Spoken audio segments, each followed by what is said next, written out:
ma chaîne Les Folies de Nani. Je suis très heureuse de vous retrouver pour une nouvelle vidéo. Vous l'avez vu dans le titre, on va parcourir ce sac à dos que je vous ai d'ailleurs unboxé dans la vidéo que je vous épingle juste ici. Parce que vous avez été nombreux et nombreuses sur Instagram. Si vous ne me suivez pas, je vous invite à m'y rejoindre. Petit disclaimer, vous allez voir dans cette vidéo la tête de mon fils qui va apparaître et disparaître de temps en temps. Je n'avais pas vu quand je filmais qu'il était derrière moi et qu'il faisait un cache-cache en pleine vidéo. Donc voilà, c'est pas grave. À me dire que oui, vous étiez très intéressé à savoir ce que je mettais comme affaire dans ma valise cabine. Donc c'est pas une valise, c'est un sac à dos, puisque depuis que je l'ai, j'avoue que on reparlera de ses avantages après. Allez, c'est parti, let's go. Donc avant de vous dévoiler le contenu de mon sac bagage cabine, je ne suis absolument pas rémunérée pour vous parler de ça, mais j'ai reçu gratuitement le produit et franchement j'en suis extrêmement contente. Donc il s'agit, comme vous le voyez ou pas, d'une petite batterie externe pour les téléphones portables et également pour les montres connectées. Donc ça se recharge ici avec un câble classique d'iPhone, les nouveaux modèles. Et vous posez votre téléphone, la batterie reste accrochée au téléphone. Je vous glisserai peut-être des images, ce sera beaucoup plus parlant que mes mots. Je vous mets juste ici et dans la barre d'infos le lien de cette petite machine qui coûte, je crois, 30 € ou quelque chose comme ça. Je ne sais pas si j'ai un code promo, je vous le mettrai aussi. Mais j'en suis hyper contente parce que jusqu'à présent, j'avais une grosse batterie externe qui d'une était lourde et deux ne rechargeait pas plusieurs fois mon téléphone. Alors qu'avec celle-ci, vous pouvez recharger à plusieurs reprises votre téléphone portable. Et regardez-moi ça, ça prend absolument pas de place. Je vais pouvoir d'ailleurs la mettre dans une petite poche sur le côté. Donc voilà, merci à Limeta pour l'envoi de ce produit. Donc, quel est le contenu de ma valise cabine? Si vous me suivez depuis un moment, ce n'est pas le cas d'ailleurs, je vous invite à vous abonner en cliquant sur s'abonner et à activer la petite cloche pour recevoir toutes les notifications. Donc si vous me suivez, vous devez savoir que je suis souvent en déplacement puisque je partage ma vie entre Biarritz et l'île Maurice. Donc sur des vols de 11 heures, des fois j'ai les enfants, des fois j'ai pas les enfants. Là en fait je reviens de Maurice, donc mon sac c'est pas du fake, hein, c'est-à-dire que c'est un vrai what's in my... comment on dit valise cabine en anglais? Je ne me rappelle pas. Bon, c'est un vrai que contient mon sac de cabine. Parce que je reviens vraiment du vol et que j'ai pas encore défait mon sac. Donc en fait, pour info, j'ai également le petit sac dont je me suis servi de sac à main pendant le transfert. Donc je l'avais accroché ici. Ça permet d'avoir les mains complètement limp parce qu'en fait, nous en l'occurrence, on a fait Maurice, Paris, Bilbao. Oula, j'ai un problème. J'ai un problème. Ah, c'était défait.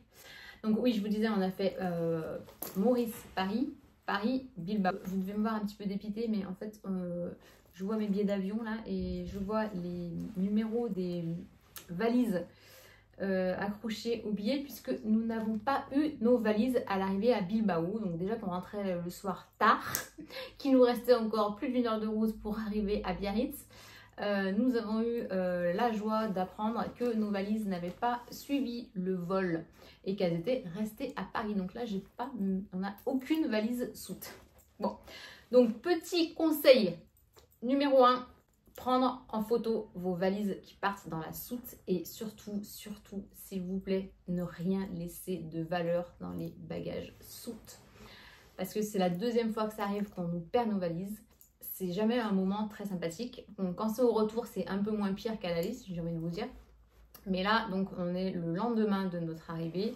Les valises sont reparties à Bilbao. Enfin, elles sont arrivées à Bilbao, mais là, elles doivent repartir à Paris pour ensuite redescendre à Biarritz. Très simple. Donc voilà, conseil numéro 1 dans votre bagage cabine, toujours garder vos affaires de valeur. On va le regarder juste après. Donc, comme d'hab, cette vidéo n'a pas été préparée, donc ça va être un peu brouillon, mais pour vous montrer. Donc, dans mon petit sac à main, j'ai mis les passeports, nos 5 passeports en l'occurrence. J'ai mis nos cartes d'embarquement, donc ne pas les perdre non plus et toujours les garder. Voilà, parce qu'on ne sait jamais ce qu'il peut y avoir, ce qui peut arriver sur un vol et ils vont vous demander d'envoyer en photo vos cartes d'embarquement. Donc voilà, même si on est à l'ère numérique, gardez toujours vos papiers avec vous. Et là, il y a une petite poche plaquée dans le sac Donc d'ailleurs, il faut que je l'enlève. J'ai mis une lingette nettoyante et j'ai mon permis de conduire. Je ne sais pas du tout ce qu'il fait ici. Il n'a rien à y faire. Donc il faut que je le range maintenant dans mes affaires. Donc voilà, j'avais juste vraiment le strict minimum puisqu'en fait, bah voilà, si vous avez l'habitude de voyager, vous devez savoir qu'on vous demande en permanence les cartes d'embarquement et les passeports. Donc ça, je les garde auprès de moi. Ensuite, et il y a autre chose dans la petite poche ici. Oui, parce que là-dedans, je mets aussi mon portable, mais je suis en train de filmer avec. Et dans la petite poche ici, c'est trop pratique. Ça rentre juste mes AirPods. Donc ça, je valide à 200% ce petit sac. J'en suis hyper contente pour voyager. Donc ensuite, on va passer au bagage cabine, le vrai, on va dire. Hein. Donc c'est le format moyen, si je dis pas de bêtises. Je vous remettrai juste ici. Donc Kabaya, moi pourquoi j'adore? Parce que comme vous pouvez le voir, c'est des sacs qui sont hyper compartimentés, qui sont légers, qui sont pratiques. Et ça les amis, ça en fait quand vous voyagez, c'est la vie parce qu'elles sont super larges, très épaisses. Je ne sais pas si vous le voyez. Donc ça ne blesse pas du tout. J'avoue que souvent je prends mon Neverfull en bagage à main. Et bon bah même si je le trouve pratique également en termes de contenu. D'une, c'est un sac qui reste ouvert, donc il faut quand même que vous prévoyiez un petit foulard, mais bien souvent j'en mets un parce que dans les avions il fait toujours froid. Mais je mettais un foulard sur le dessus du sac pour pas qu'on vienne y piocher dedans, mais ça reste un sac ouvert. Et puis les anses du Neverfull sont quand même assez fines, donc c'est vrai que ça a tendance à blesser quand c'est lourd comme ça. Et puis bon, c'est pas pratique d'avoir un sac sur le côté. Le sac à dos, c'est quand même la vie. Quand vous voyagez, je pense que vous devez savoir ce que je veux dire par là. Autre avantage, il a ça ici, donc, qui permet de l'accrocher sur votre grosse valise soute avant d'enregistrer vos bagages en soute. Donc ça vous permet de ne pas avoir à le porter au quotidien. Et puis bah, toutes ces petites poches compartimentées, il ferme nickel. La taille est parfaite pour moi parce que ça ne fait pas dégueulasse sur mon dos. Et pour autant, je mets ma vie dedans. Donc on va regarder un petit peu à l'intérieur de chaque poche ce qu'il se trouve dans ce sac. On va commencer par une poche de côté. Alors, moment glamour, il s'agit de mes bas de contention. Parce que oui, sur un voyage de 11 heures, je suis obligée d'avoir des bas de contention. Sinon, je prends des crampes de folie. Donc, je garde à proximité mes bas de contention à chaque fois. Et j'en profite quand je monte dans l'avion pour les changer. Dans l'autre, ici, qu'est-ce qu'on a? Je ne me rappelle pas ce que j'ai.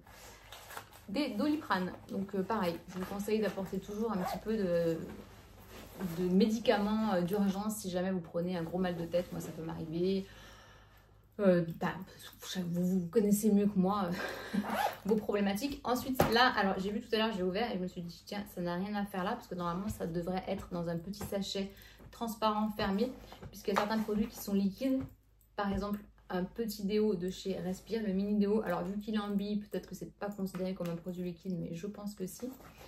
Ça, si vous le connaissez pas, c'est le baume à lèvres de chez Sol de Janeiro. Il a une odeur, il est hyper gros. D'ailleurs, je vais m'en mettre.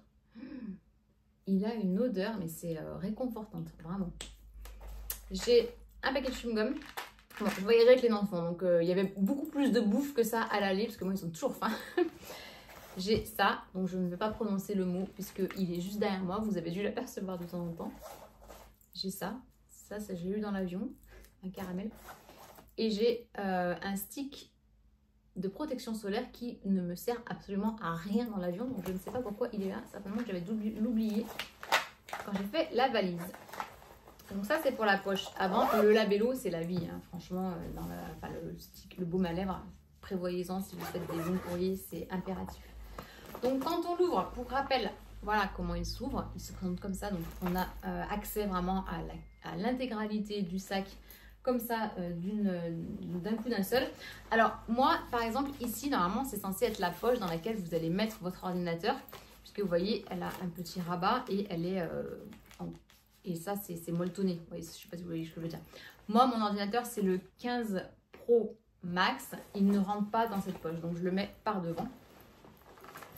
Bon, il est très gros parce que je n'y vois rien. J'ai besoin d'un gros écran. Voilà.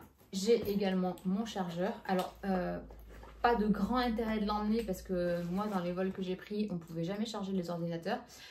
Et là, j'avais que 1 heure de transit entre l'arrivée à Paris et la reprise de mon deuxième avion pour Bilbao. Donc, j'ai même pas eu le temps de m'en servir. Mais pareil, vous voyez, si j'avais laissé ça dans ma valise soute, j'aurais bien été embêtée aujourd'hui. Parce que j'ai qu'un seul chargeur.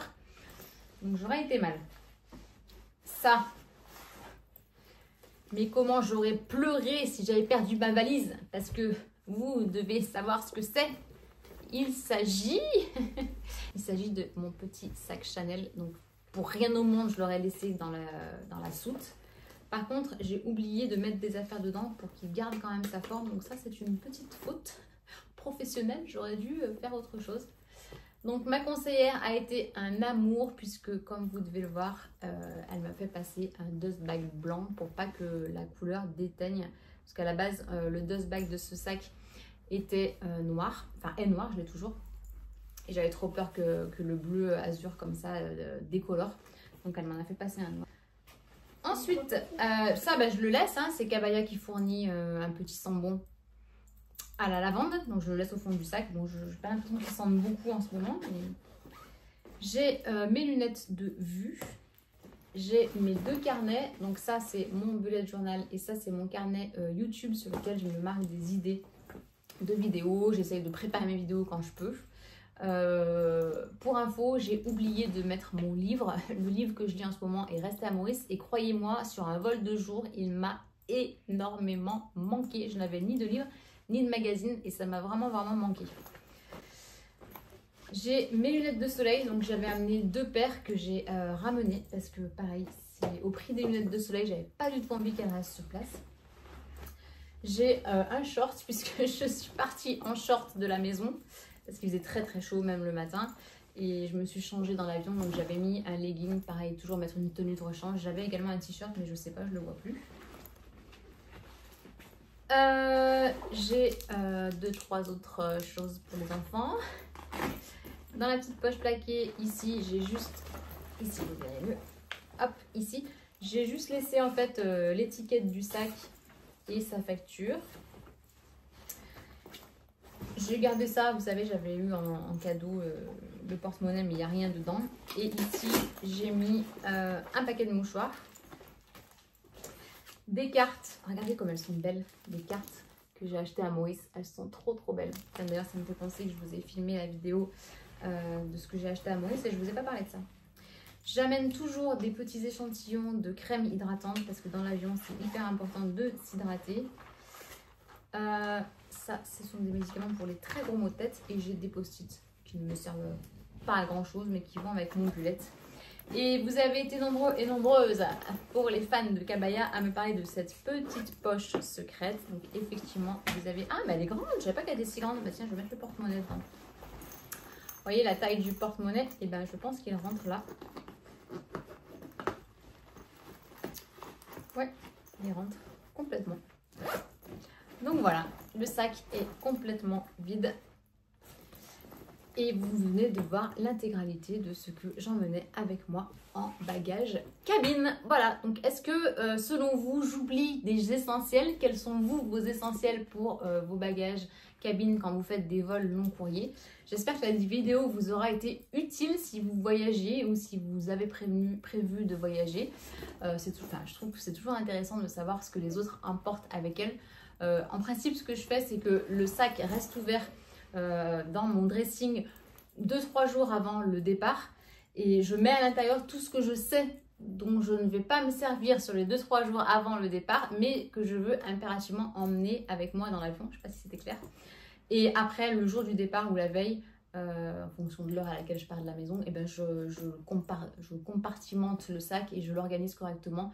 J'hésite pas à utiliser mon téléphone portable dans Notes dès que je pense à quelque chose en me disant tiens, j'ai une note qui s'appelle bagage cabine et je marque, je liste ce que je ne veux surtout pas oublier. Donc pour la prochaine fois par exemple, je vais reprendre ma liste et je vais ajouter livres et magazines. À l'aller j'en avais, je m'en suis pas servi parce qu'on était en vol de nuit. Mais là j'avoue qu'en vol de jour ça m'a vraiment fait défaut.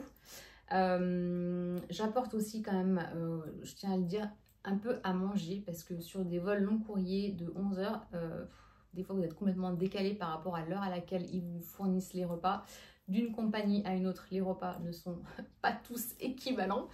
Donc voilà, c'est quand même bien de ne pas crever la dalle pendant 11 heures. Ouais, dans mon bullet journal, je note. Moi, je suis quelqu'un qui aime noter. Donc voilà, j'aime prendre des notes et toujours noter pour ne rien oublier. Les enfants avaient également leur sac à dos. Dedans, ils mettaient un petit peu ce qu'ils voulaient. Mais voilà, en tout cas, je suis hyper contente. Je vous recommande à 2000% le sac Kabaya. Oui, vous avez été nombreux à me dire « Ah, je peux pas me les voir en peinture parce qu'on les voit sur tout le monde. » Oui, c'est vrai, tout le monde a un sac Kabaya, ou presque. Mais franchement, ils sont tellement pratiques. La vidéo n'est absolument pas sponsorisée par Kabaya. Si vous passez par là, d'ailleurs, je suis preneuse d'une petite collab, hein, mais là, en l'occurrence, ça a été sponsorisé uniquement par ma carte bleue. Mais voilà, je recommande ces sacs vraiment en bagage cabine. Ils sont topissimes. Voilà, et bien écoutez, j'espère que cette vidéo vous a plu. Si c'est le cas, n'hésitez pas à mettre un petit pouce en l'air. Et je vous dis à très bientôt pour une prochaine vidéo. Ciao!